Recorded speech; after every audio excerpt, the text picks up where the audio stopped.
Guys, welcome to BritAsia TV in conversation, where we are in the heart of Mayfair at the BritAsia HQ. And you know what? We've got one of the biggest artists around. Not just the world, but we have one of the biggest artists, period, right? He's in Mayfair right now. Yeah. He's killing it on Spotify, he's killing it on YouTube, he's killing it in Bollywood, he's killing it in the Punjabi industry. Anything he touches just turns to gold. He doesn't need an introduction. You can see who he is. Oh God, you can't see me like this. Cleaning my eyes. Badshah, welcome to BritAsia TV. Thank you, man. Thank you. Such a pleasure. Thank awesome you. to have you here. Yeah. I know you're super busy, and we've got loads to talk about. But Bro, it's BritAsia. Like, it's my first time on BritAsia. Yeah. I think. And who doesn't want to be on BritAsia? Like, you know.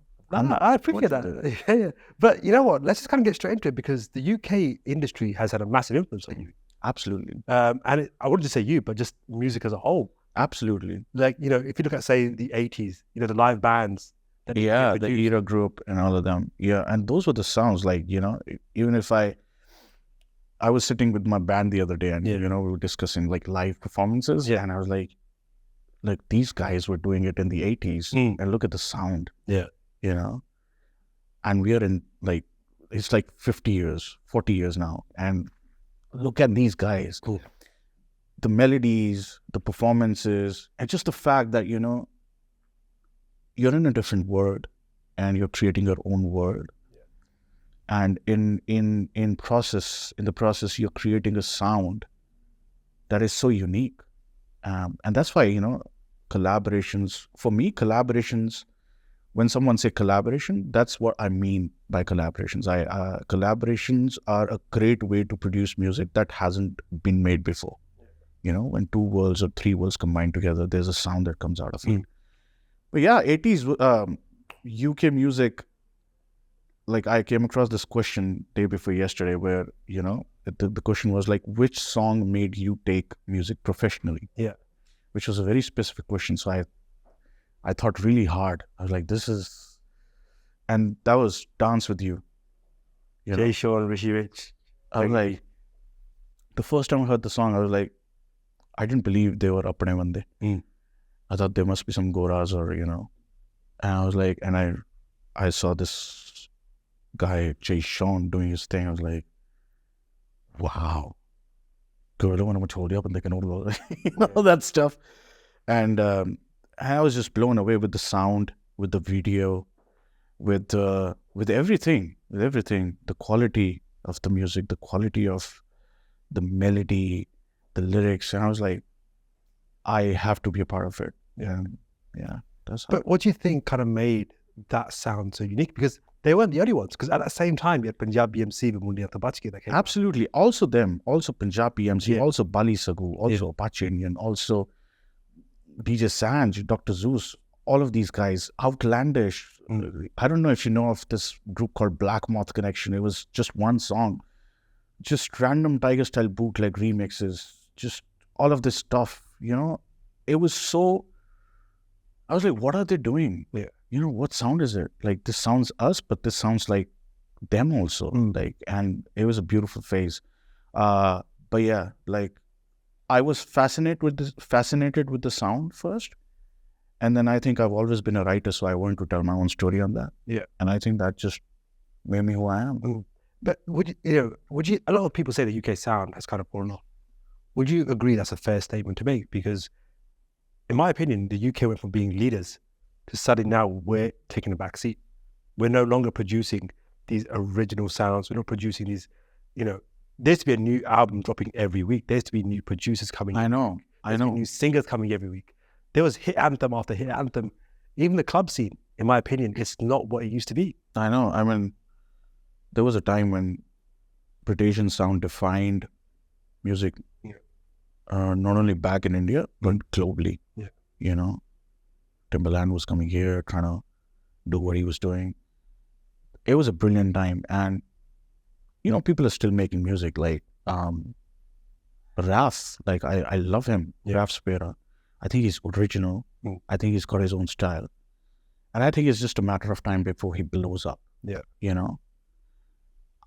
I don't know what's not working, but I do believe in his talent. And that's what matters. Izu is doing his thing, you know. But, you know, I think the power center keeps shifting. Sometimes it's India, sometimes Canada, sometimes it's UK. I think it's just a matter of time, before someone from here comes up and blows up. Changes the game completely. Yeah, yeah. And speaking of power shift, the power shift then went to India after UK. Yeah. After you've been lucky, as I said, there's this new age, which was you guys. Yeah. You guys came with, again, this fresh sound. You came with this fresh vibe, new ideas. Yeah. That just changed the game completely. Yeah. How was that? Because you was part of a new movement. Yeah.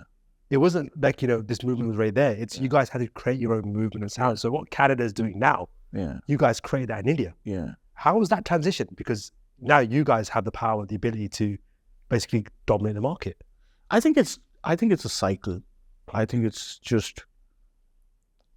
also the hunger. I think it's also the circumstances. I think we were really hungry. We want to do something. I think we were bored of the songs that we were listening to, probably. And then we created our own sound. And I think that's what happens. Like, you want to reinvent you want to reinvent the sound. Sometimes you do it, sometimes someone else does it. But I've always made it a point to not stay relevant because I want to stay relevant, but just because also I want to evolve as an artist. I'm done with a lot of stuff that I made. Like, I can't make another Abhi To Party Shuru Hui Hai. I can't make another Mercy. I can't make another Pagal or Jugnu. So I want to keep reinventing myself.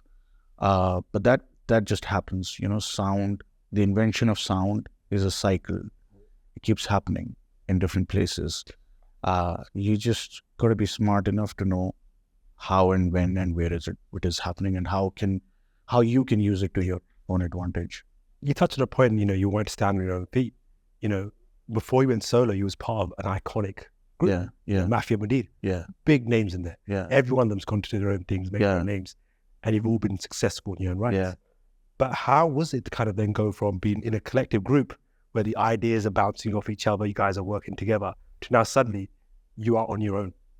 Because when you're around people, it's like a safe space. When you're by yourself, you now got to basically sink or swim. True. How was that kind of transition from being like, I'm now a solo artist, I got to make it? I think when your belief in yourself is strong enough, you're not afraid. You're not afraid. Not that you were afraid or you were safe in the group. It's just, it's evolution. Sometimes you're with a group of people. Like I said, all good things come to an end, right? You're vibing with, but then you start developing your own thought process. That's what happens with human beings. They start developing their own thoughts and on thought process. And you wanna, and this is what I believe, like every individual is made up of, 4-5 asoolon se bana hota hai, basics. So those basics vary. Like my 5 basics would vary from your 5 basics. And when you want to follow your own set of basics, that's when you want to tread your own path. And, I always had, I'll be honest with you, I always had belief in my talent too. And then I was like, okay, it's okay. I mean, if I'm alone, it's okay. I mean, it was, of course, you're suddenly thrown out in the world alone, there's no knowledge of how the business side of it functions, how to deal with people, because making music and being successful is not only about being talented or making music. It's about 1,000 other things. So I learned them. The world made me learn them. And maybe that's what made me successful. With success, there were struggles. How is it to struggle in the music industry? Because everyone sees the music industry as, they see Badshah right now as the success overnight. But there was no overnight success. No. What was the actual struggle? Because you're going to have issues of, making music videos, studio time, all these little things, they all add up. Digi, I'm going to be honest with you. And if you want to look at it in a way, like I can tell you, like, I struggled a lot. Which I did for the world, maybe, but I enjoyed it. I was having fun. I was having so much fun that I forgot it's a struggle. I was sleeping on the floors in studios. I enjoyed it. For me, I genuinely, like, I was having fun because I woke up with the gear. I woke up in music. Struggle is rejection, right? That's what struggle is. Rejection, of course, hurts you, but that's your ego. And when you love something so much, when you love something so deeply, for example, when we were young, I loved making drawings. Yeah. So my dad would scold me like, why don't you study? Why do you keep doing this? That would hurt me, but that wouldn't stop me. I would go back because I love it so much. So it's just ego that hurts you. So rejection is a part of your journey. Like, make yourself so good. And one day I was so good at drawing, my dad was like, why don't you participate in a competition? So it's if you do something that you really love, it's not a struggle. There is going to be rejection, which is a part of the. I think what we don't teach people and what we don't teach our children is the importance of failure. How important of a word failure is. Success, we celebrate. We don't celebrate failures. We don't teach failure. We don't teach failures. We don't teach them how not how to deal with failures, how important it is to fail, how important it is to try and fail. I think once we start doing that, I think things are going to become easy and more people will follow their hearts. Yeah. Yeah. No, definitely. Yeah. And then, look, when Come Success came, one of your biggest tracks, which kind of made a name globally. Yeah. Which was DJ Babu. Yeah. First question is, did you expect to have that big of an impact? No. And the second question, I thought it was a clever song. Yeah. That's it. What was the full process behind the song? And then obviously nothing. I was sitting in a bia. It was Haryana, and I was sitting, and the DJs there were like, I don't know if you've seen them. It's a computer. It's a desktop. It's not even like a DJ, and they play those songs in those softwares. Like virtual DJs. Yeah, there you go. And like this DJ was playing those songs, and then this really old auntie went up to him and she said, "Re DJ wale babu, mera gana bajate." And that was the moment. Spark. That's it. And when I sat on my system, I made the song in like 20 minutes flat. And I knew exactly how I wanted Astha to sound like. DJ wale babu. It's like a young girl asking the DJ to play the song. Oh. Yeah. And just obviously, you said 20 minutes to piece it together. That's pure passion. That's inspiration. That's drive. Yeah. Also, I think, you're very clear about what you want to. Like, I knew exactly how in my head the song is going to sound like. Yeah. So I produced it. I laid my verse. 20 minutes is that means like an hour and a half maybe, like, to make the whole song. Do you think sometimes an artist kind of loses sight of being an artist and focuses too much on their own brand? So many times. And then what happens then is music takes a step back. So many times. And they fall off. And then they look around and be like, well, have I fallen off? It's because you're not the music. Yeah. Exactly. Yeah. It happens. I'll give you so many examples. Like, I won't name them, but like, he's an artist I admire. But like, he was doing music just because he's a musician. But then, and there are so many people who do music like that. Once they become successful, they do music because they have to put something out. Just because people expect them to put music out.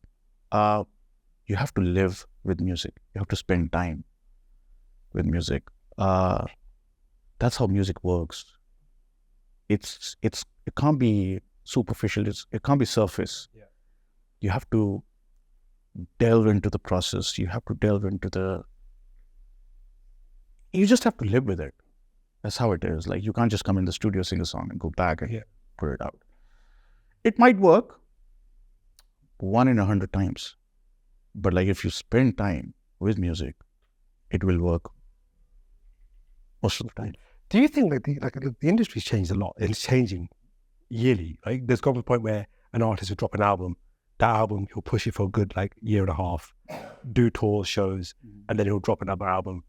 But now suddenly an artist is expected to drop single after single after single to stay relevant. Do you think that's kind of hindering, like you said, that sometimes artists just put it out for the sake of putting it out because that's their expectation? But some artists will be like, no, it's quality over quantity. I think it's very subjective. Yeah. Some artists, like, they want to throw a single out every second month, every month. Maybe that's how they work. Maybe they're like artistically so fluid, you know, and sometimes like you just want to throw an album out. Like, I am sometimes in a single mode, but like most of the times I want it to be a body of work, you know, like it has to have a definition. That's how I work. I think it's very subjective. I think you can't really pinpoint on how an artistic process should be. But like as long as you're doing it for the music, it's fine. But if you're staying it just to stay relevant, you'll lose it soon. Yeah. And you know, speaking of the subjectivity and how artists kind of deal with things, one artist who changed, I'd say, the Punjabi music industry and how he was delivering music was Sidhu. You know, Absolutely. And at the IFAs when we were there, you know, you paid tribute to Sidhu on stage, which was, you know, an iconic moment. Yeah. You know, how much of an impact did Sidhu really have? Because I don't think people understand the magnitude of what this guy did. He didn't just, you know, hit the Punjabi music industry. He was hitting the world industry. Like people, non-Punjabis were listening to his music. You know, a lot of people ask me what impact Sidhu had. In all fairness, no matter how much you try to quantify it right now, you will understand his impact maybe 50 years from now. That's the sort of impact he has. You can't really describe the impact that he has on individuals right now. If you ask me, huge impact.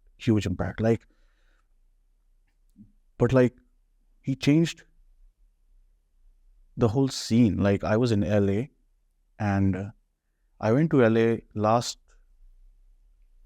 year, and you know, I used to go to shops and I would listen to Bad Bunny, non-English songs, which were like Bad Bunny, like Latin, mostly Latin, Karol G and all of them.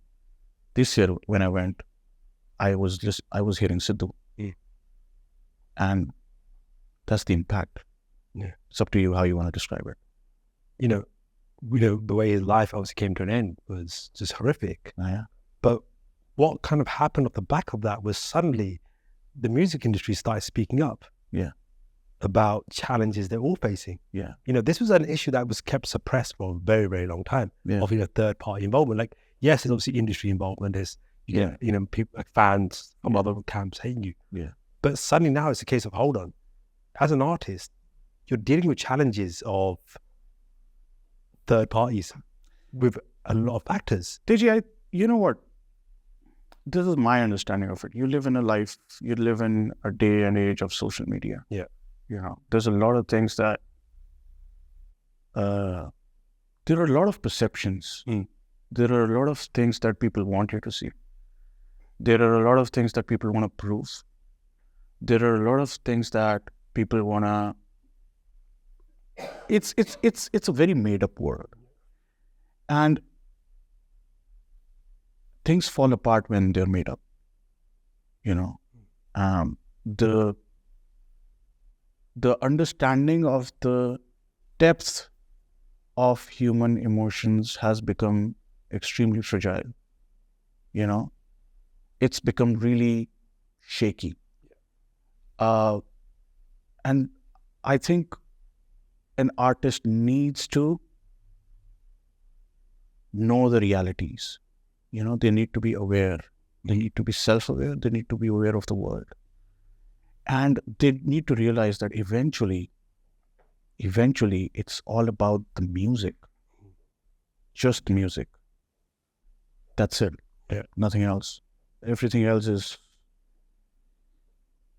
is not required. Everything else is makeup. It's all filter. But it's the basics. Of course. Yeah. You know, how hard is it for you to kind of switch off? Because Me? and the reason I ask that is, you know, we see you as Badshah, Yeah. 24/7. Yeah. Doesn't matter what you do, you are Badshah. Yeah. We see you as the entertainer, Yeah. the songwriter, the businessman, Yeah. whatever you want to call it. Yeah. But then there's a time where you have to switch off. Yeah. How hard, is it a challenge to switch off, or are you always in that focus of the music? When do you kind of have time for yourself? Deji, I'm gonna be honest with you. Like a year ago, Yeah. if you asked me this question, I'd be like, I'm always on. But now, I just switch off like that. Yeah. Like, I don't want to make music. And when I say I don't want to make music, for a month I won't make music. Yeah. It's so important to just stay away. It's so important. And you don't realize it. Like, when you're young, you can take so much things, so many things. You can do a lot of stuff. Like, I remember, like, I would not sleep for like 2 days, 48 hours, like 3 days, and still, like, be active. Yeah. And one day I was like, I didn't sleep for like 2 days. And I was in a flight, I remember, from Bombay to Chandigarh. And I slept on the flight for like 2 hours. And it was normal for me. Like, I would go on sleep without sleeping for like 2 days, 3 days. I got off the flight, I stood up, I fell. And I was like, what is it? Is it age? I don't know. What is it? And that's when I realized, there's, as a young person, you can do a lot of stuff. But like once you've seen enough, once you've been through enough, and once you start aging, you need to take care of things. And you only realize the importance of switching off when you switch off. It's bliss. And that's what I do. And another kind of milestone in your career, especially for us Punjabi fans, was a collaboration with another massive Punjabi artist, which is Kanroja. Yeah. This track just came out of nowhere. Yeah. There was no like pre-warning, there was no teasers, it's just out of nowhere. There's a track between Badshah and Kanroja. Yeah. Again, it's two worlds coming together to make a massive track. Yeah. I think it's even still in the charts, in the top 5 of the Punjabi music charts. Yeah. Okay. Right? And that's charts that we do on a weekly basis. You're still there. Like you move from like number 1 to number 2, number 1, number 2, number 3. You're there in the top 5. Yeah. But how did the relationship with Karan start? Like, let's talk about the relationship first before even. I know. Let's not, like, songs are songs. Yeah. I love Karan. I don't know if you met him. Like, once you meet him, he's like a kid. Yeah. He's this kid who's enjoying life. Who's respectful towards others. Who's just amazing. Like, I can't tell you how much I like him as a person and how much love I have for him. And it's mutual, from him, from Deep, from the brothers, everyone. And I met him. It's just instant liking, Sometimes you meet someone and you're just like, you're like, yaar, ye to apna hi banda hai. He's just like us.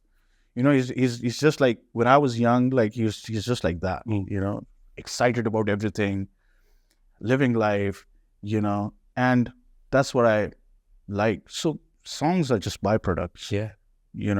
So like, I'm like, we can get in a studio and make songs. In fact, this wasn't even the first song we were working on. Like, he actually sent me Admiring You, the first song. Like, he sent me, what do you feel about this? I was like, it's a great vibe, but like, send me something else. Then he was like, you send me something else. And then I sent him a song called Fast Cars, and also this Players. And he did verses on both of them. But like, and then, you know how he speaks. So like, I like Players. It's like, and then that's how Players happen. But like, we keep sending songs. So we're working on more songs. But it's about vibe. Yeah. And that's the question. That's it. Like, how important is connection with an artist? Because look, everyone wants to just collaborate with Badshah. So many people, the energy, the synergy. For me, that's the most important thing. If I can't chill with you, I can't work with you.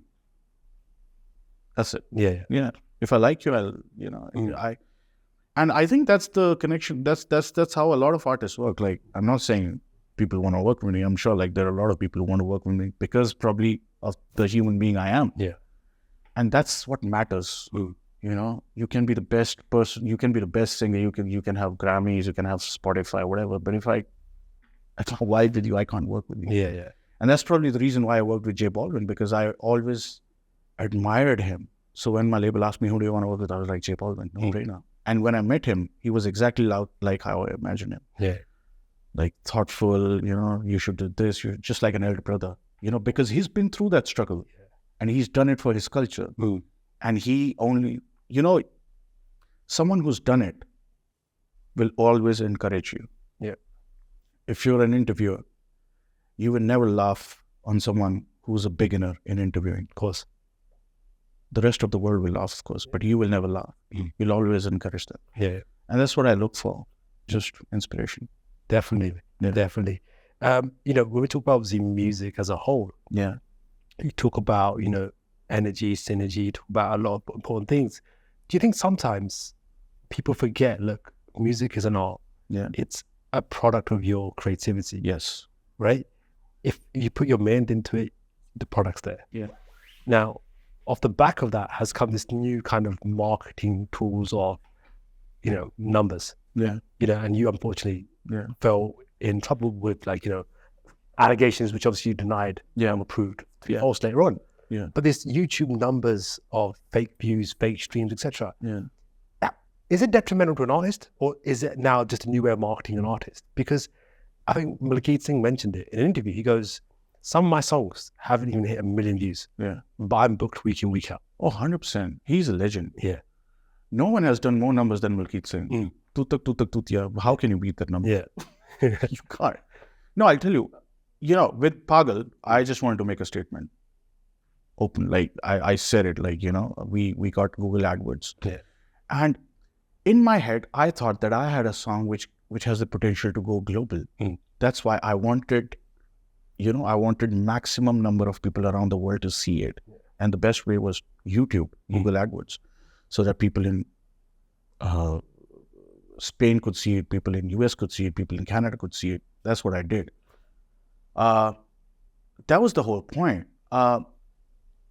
Apple is probably one of the best companies. Why do they still put out a hoarding?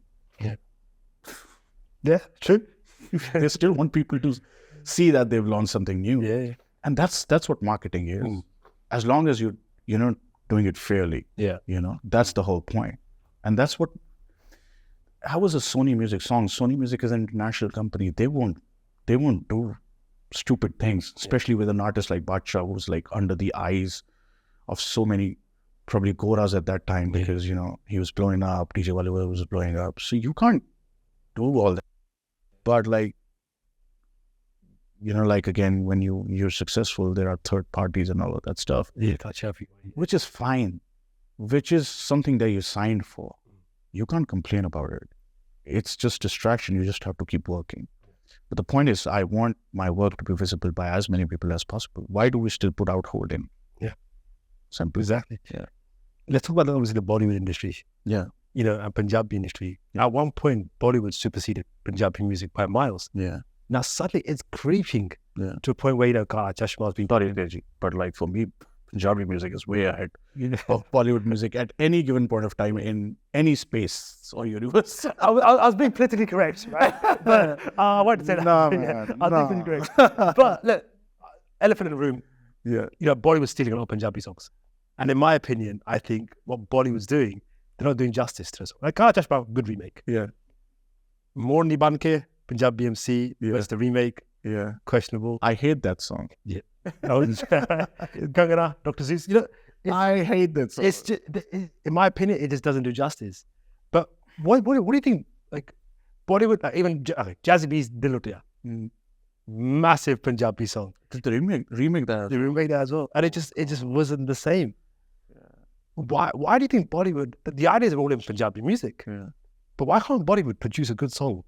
They always say if you remake a song, it should complement the original. Yeah, it shouldn't destroy the original. Yeah. Apart from Kala Chashma, I can't name any other song. I think Aankh Mare was a great remake, but that wasn't Punjabi. That was Hindi. Yeah. Yeah. But like, I know how you feel. I have been a part of. Don't Be Shy. You know, but like I didn't know. I thought they took rights from Zeus, and then I saw Zeus Paji posting something. I picked up the call, Paji. I have nothing to do with this. I am so sorry. I thought they had the rights, but like, you know, if you want me to explain their position, I think there's in their defense, which there is no defense to any sort of travesty, any sort of murder of art. But like, they've put a lot of money at stake, and maybe they just want to play it super safe. And when you play super safe, art suffers. Art is never about being super safe. Art is always about being almost not safe, you know, and hence the shit remixes. How can you be innovative? You can't. And when you have to be super safe. What's your thoughts on Punjabi cinema? Like, you know, Punjabi cinema. Oh God, I've yet to see a good movie in the last good Punjabi film. Oh man. Because I think, oh God, name a few, please. Jatt and Juliet. That was a good film. Jatt and Juliet 2. Carry on Jatta. You got the first one was nice. Carry on Jatta. Mastane, the one that came out. Oh no, I didn't see that. Yeah, was it good? Yeah, it's pretty good. That was Rhythm Boys, right? I believe so. Yeah. Rhythm Boys is like Yash Raj for me. Like anything that comes out from Rhythm Boys, I would go and watch it because I think they make films because they love the art. Amrinder Paji and all those. But other than that, I think everybody's just trying to rip off people's money. Yeah. Do you think Punjabi cinema is hitting the point now where at the start it was about the passion, it was about the output, and now suddenly good films versus... Oh, I love the Harbhajan Man's movies. Back in the day. Yeah, back in the day. I used to go to the theater like... Dil Apna Punjabi, all of them. But then they started becoming a little repetitive. And then, of course, Diljit Paji came. Then, of course, Carry On Jatta, Gippy Paji, and then Ami did some amazing films as well. But yeah, like, you know, now it's become... Even if you try to experiment, I don't think like people take it too kindly. Or maybe like they're not doing it properly. Like I have not seen a good Punjabi film in a long time. But that might just be my ignorance, please. No, I'm glad you kind of said that. One question I want to kind of ask is, in Punjabi cinema, you see the same actors in every film. So you make a film, you have the same supporting crew. I'm going to make a film, I'm going to take the same crew. Oh, yeah, I'm confused. Like, who's this guy? Is this that film? Is that, you know what I'm saying? Yeah, but do you think it's so hard now for kind of this new generation of artists to break through the door? Because, you know, there's these senior artists who just don't want to step aside and let... It will happen. It always happens. You know, it's just a matter of time. Something is going to happen. Something is going to change. You just have to either be a part of the change or you can just sit back and watch it happen. Of course, you know. That is not... I tried producing 2 films. One was Ardas and the other was Do Do Nipanj. And Do Do Nipanj was an extreme experiment for me. I in my mind, I thought we made a brilliant film, but box office thought otherwise. It was a film about... it was film based on a French play called Refund, where like there was this, you know, and of course, unemployment is a huge problem. And we tried to address it in our own way, where this guy who's educated, very well educated, you know, studies so much, and then there's no job. He's going to the interviews and there's no job. And then he goes back and puts a case on the education system, like, you know, I am educated, but I have no job. It was a fun take, but then you can't blame the audience. We probably made a really bad film. I don't know, that's a question I was going to ask. You're so obviously, you're doing amazing things in music. Yeah. It was a gamble to go into, obviously, making, you know, these films, etc. Is that something you want to pursue, or is music always going to come first and that will just be a byproduct? It was, I won't say it was a gamble. I'd say it was a kida, you know, because you want to tell stories. I've always been a storyteller. Music tells stories, basically. Music are stories, films are stories. And I wanted to tell the stories that I had in my mind. So when I was with Gippy Paji, when he narrated me Ardas, I was like, Paji, I want to be a part of it. And I co-produced it because I believed in the story. And I always want to put out good stories. But then I realized producing films, it's about, so when Badshah does something, it has to be spot on because my music has been spot on. So it's a green there. Yeah. It can't be a red.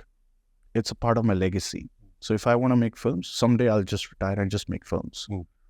But if I can do other things with amazing people in my team, for example, I'm doing my gig, my show in November in Wembley. I have the best people working with me. Otherwise, I'm so control freak, I would do it on my own.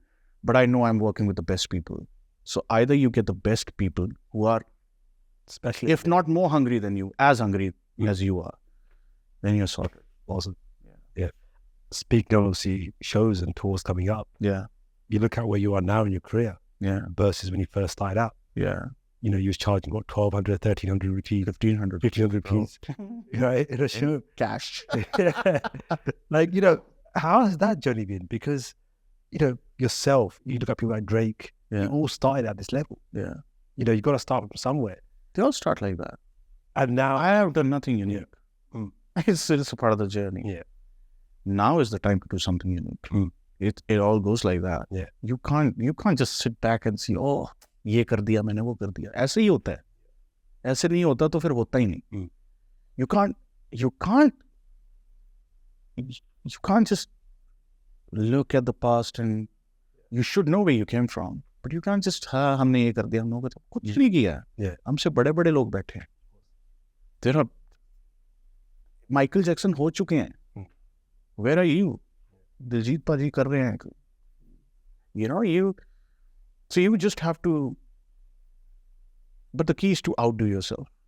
And one day you'll outdo everyone. Do you think there's anything wrong in believing beyond the stars? Believing? Beyond the stars.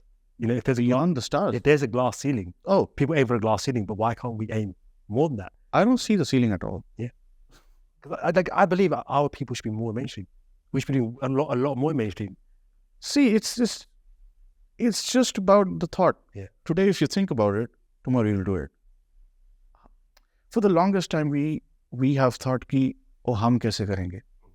वो जो कर रहा है, वो कैसे कर रहा है? वो भी तो कर ही रहा है. बस वो सोच रहा है कि उसने करना है. The day you think you want to do it, you will do it. The day I thought I want to go to the UK, I came to the UK. I'll tell you, I would always think, will I ever get the visa to the UK? इतनी सी सोच है हमारी. And the next one is, will you get a visa to Canada? The day you think about it, Manifest. Human mind just finds ways. You know, we underestimate ourselves so much. We don't even think about it. But the day you think about it, you do it. That's it. Cool. But anyway, tour's coming up. What can we expect? Madness. There's so much. Because you're at Wembley Arena, one of the biggest. Oh man, stop saying that. That just puts me one of the biggest arenas. You know, everyone's been there. The likes of the G's been there. You know, Michael Jackson's been there. I've been there. Right. The targets, the motive is to sell it out.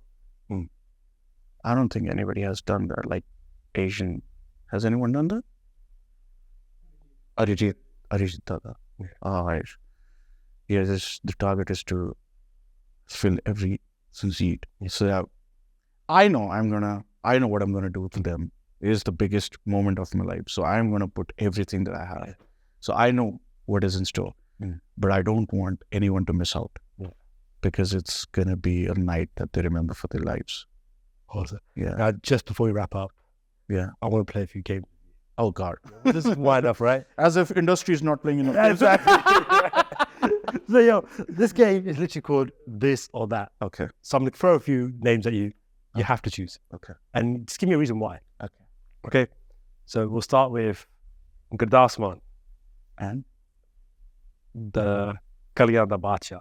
Kuldeep Manik. Oh, I think Gurdas Man's up. Because I've met him.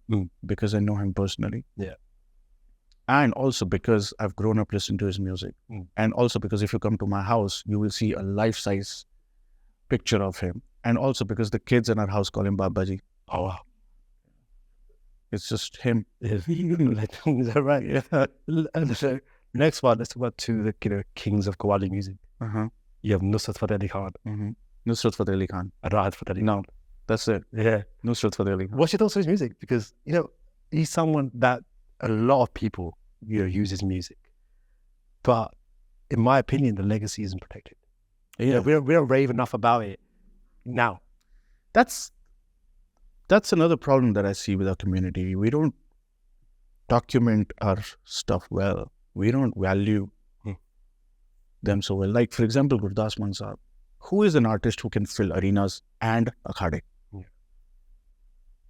Very true. I don't think Beatles could do that. With all due respect. Yeah. Like, look at who is Sidhu.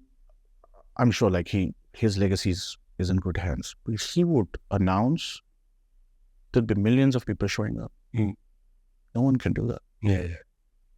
We need to document, we need to protect their legacy well, and then again, the vision comes. Yeah.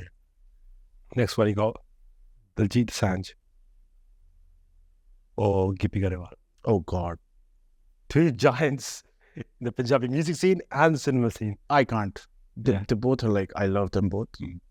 I have a personal connection with Diljit Paji. Yeah.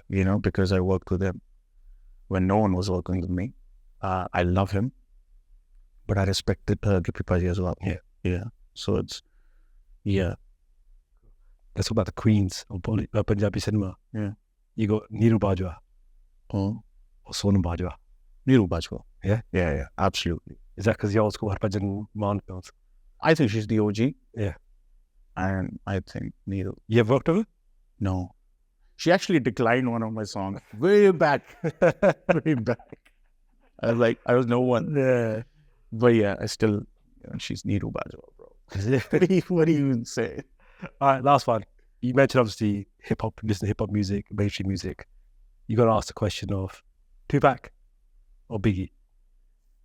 Oh, God. Oh, I think Biggie. Biggie. I think Biggie. Yeah. Any specific reason why? The lyrics? Yeah. I vibe with that lyric as well. Yeah. All right. Last segment. It's called What's in Your Phone. Okay. So literally, first question on that is, Spotify. What are your top 3 Spotify tracks that you're currently listening to? No, I have a Sports Stats app. Yeah. This is going to be fun. Oh, I don't know if you know them. There's a song called Left Right from a K-pop band called XG. Yeah, it's the number one. The second song is I don't even know the language. It's called Darba Kadia by Mohan Distinct. But I love the song. It's like, it sounds Arabic. Yeah. Third one is Rich Baby Daddy by Drake and Sexy Red. So your music is very fusion. You're not listening to one specific genre. No. Yeah. I'm surprised why it's not Coldplay, because that's what it normally is. You might leave your phone out. I've got a few more questions. Oh, All right. Next question is, who's the most famous person in your phone book?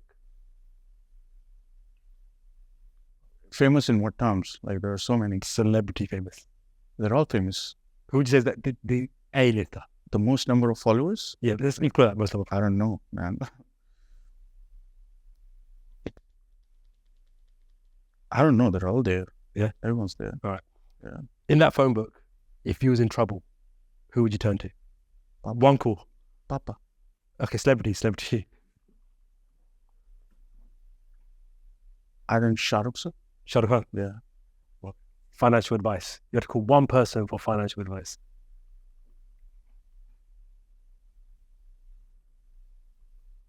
My management. No, celebrity. It's got to be a celeb. Celebrity. Celebrity. They're all bad with finances. Yeah. All right. Yeah, they'll all, if I call any one of them and ask, should I buy this car? Of course. All right, last one. You got to call one person. Sunil Shetty. Yeah. Oh, he's a great financial advisor. Yeah. 100%. All right, last one. You're having a party. You have to co-host it with someone in your phone book. Who are you calling? Nora.